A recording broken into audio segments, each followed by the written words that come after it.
नमस्कार।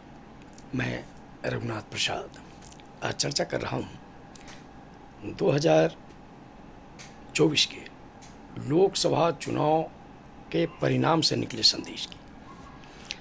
देश की जनता ने जो संदेश दिया है, पहला संदेश तो किसी भी सत्ताधारी दल के लिए जिसे पूर्ण बहुमत मिला हो, वो ये नहीं समझे कि अगर पूर्ण बहुमत मिल गया है तो वो जो मन चाहे उस तरह का कानून बनाए, विपक्ष को सम्मान नहीं मिले, संसद हो या विधानमंडल हो, वहाँ विपक्ष की आवाज़ सुनी नहीं जाए, उनके सलाह को माना नहीं जाए, अस्थाई स्टैंडिंग कमेटी में उसे विचार के लिए भेजा नहीं जाए।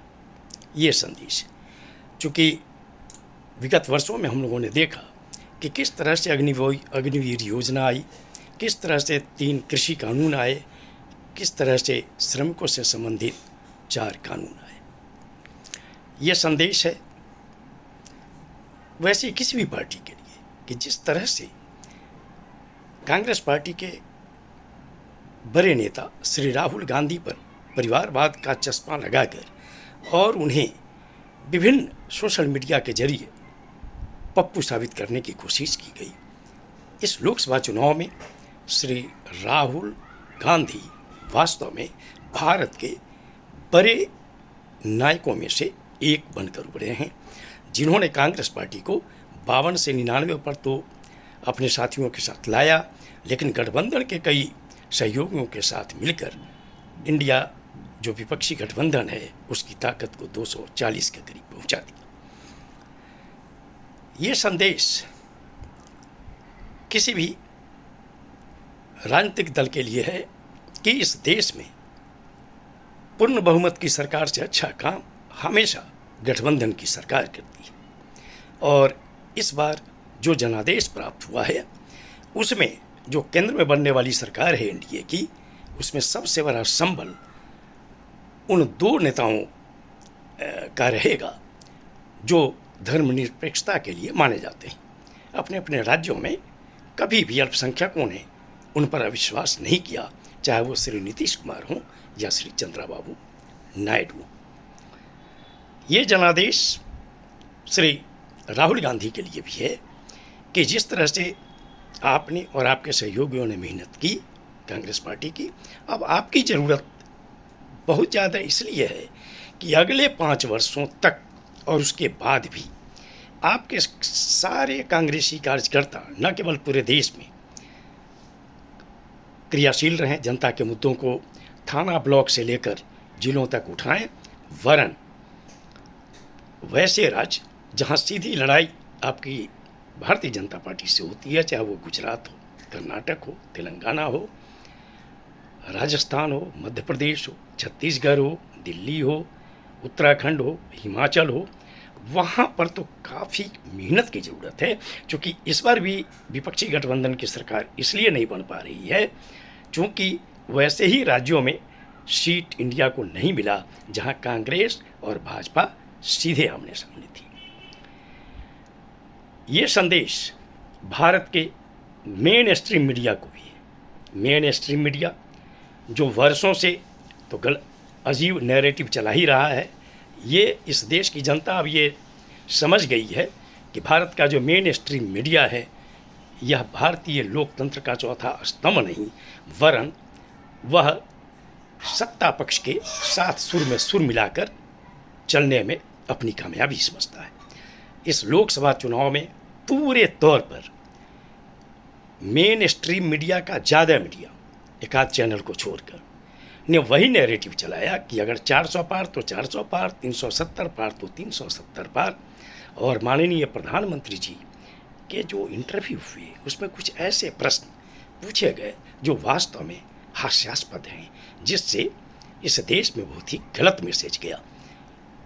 यहाँ पर देश की जनता वैसी मेन स्ट्रीम मीडिया चाहती है जो सत्ता पक्ष और विपक्ष से जनता के अहम मुद्दों पर, चाहे वो महंगाई हो, बेरोजगारी हो, शिक्षा हो, स्वास्थ्य हो, किसान की समस्या हो, मजदूरों की समस्या हो, निजीकरण की बात हो, जाति जनगणना की बात हो, आरक्षण की बात हो, इन सभी मुद्दों पर युवाओं की बात हो, आंख में आंख मिलाकर सत्ता पक्ष से भी और विपक्ष से भी सवाल करें। मेन स्ट्रीम मीडिया से तो अच्छा रोल सोशल मीडिया ने अदा किया है, जिसने सच्चाई को बहुत हद तक जनता के समक्ष हर समय परोसने का काम किया। इसी तरह जनता ने एक स्पष्ट संदेश भारत की वैसी एजेंसियों को भी दिया है जो एग्जिट पोल करती हैं या ओपिनियन पोल करती हैं। क्या ओपिनियन पोल भी इस बार के लोकसभा चुनाव में मजाक बनकर रह गया और एग्जिट पोल भी मजाक बनकर रह गया। किसी भी एग्जिट पोल और ओपिनियन पोल ने एनडीए को 350 और 400 पे बीच से बाहर नहीं दिखलाया और वो कहीं भी उसके करीब करीब नहीं पहुंच पाया। और विपक्षी गठबंधन को तो शायद किसी भी एग्जिट पोल और ओपिनियन पोल ने 150 से ज़्यादा सीट दिखलाई भी नहीं कभी। तो ये संदेश भारतीय जनता का संसदीय लोकतंत्र के हित में है।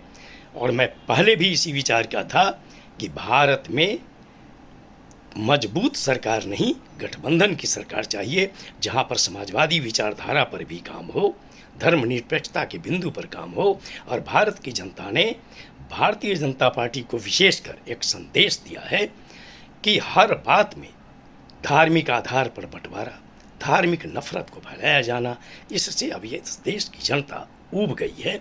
जनता के सही मुद्दों पर काम होना चाहिए।